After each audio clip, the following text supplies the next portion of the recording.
Ce soir, on ne va pas juste se raconter l'histoire de Pessah. Non, on va carrément décoder le CDR. On va voir ensemble comment ce rituel millénaire est en réalité une sorte de carte routière pour notre époque.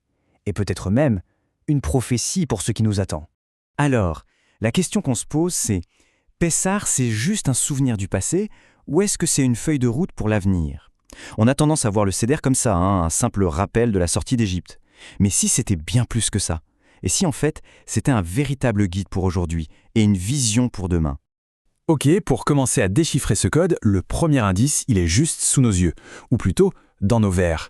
Il s'agit bien sûr des 4 coupes de vin qu'on boit pendant toute la soirée. Alors voilà, ces 4 coupes, ce n'est pas juste pour 4 promesses de rédemption. C'est bien plus profond. En fait, elles correspondent aux 4 grands exils que le peuple juif a traversés. Pensez-y, l'exil de Babylone, puis la domination perse, ensuite la grecque, et enfin l'exil romain, qui continue d'une certaine manière avec l'Occident, ce qu'on appelle Édom. Et c'est là que ça devient vraiment intéressant.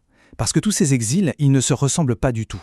Les 2 premiers, Babylone et la Perse, c'était des attaques, disons, physiques. On s'en prenait au corps de la nation. Destruction du temple, exil forcé. Une menace bien réelle, matérielle. Mais les 2 suivants, la Grèce et Rome, c'était une autre histoire. Là, l'attaque visait l'âme, l'esprit juif.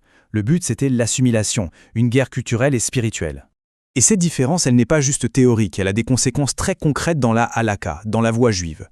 Ça explique pourquoi il y a différentes coutumes pour les bénédictions sur les coupes.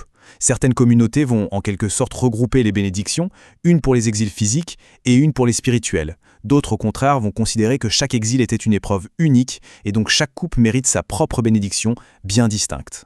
Bon, on a parlé des 4 coupes qu'on boit, mais maintenant, on arrive au cœur du mystère, le vrai climax de l'histoire, cette fameuse 5e coupe. Celle qui est là, sur la table, mais qu'on ne boit pas. Pourquoi une 5e coupe? Parce qu'il y a une 5e promesse de rédemption dans la Torah. Et pas n'importe laquelle. C'est la promesse de nous ramener, de nous faire entrer sur la terre d'Israël. Et donc cette 5e promesse, elle a sa propre coupe, la coupe d'Élie. On la remplit, on la pose sur la table, mais voilà, traditionnellement, on n'y touche pas. Et là, ça nous amène à une question immense, surtout pour notre génération. Le peuple juif est de retour sur sa terre. Le rassemblement des exilés, c'est une réalité. Alors, pourquoi? Pourquoi on ne la boit pas, cette coupe? Pourquoi on hésite à dire « ça y est, la rédemption est complète » ?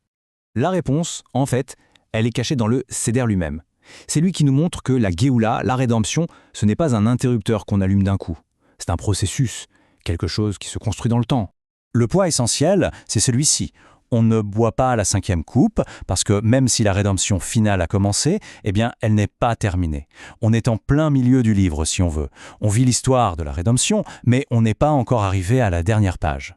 Et la Haggadah est truffée d'indices qui nous le montrent. Prenez le karpas, le persil. On le trempe une fois, comme d'habitude, puis une deuxième fois.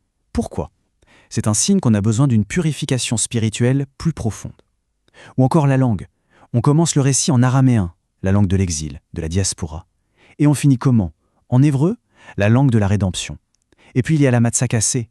On met de côté le plus grand morceau pour la fin. C'est une façon de dire que le meilleur est encore à venir.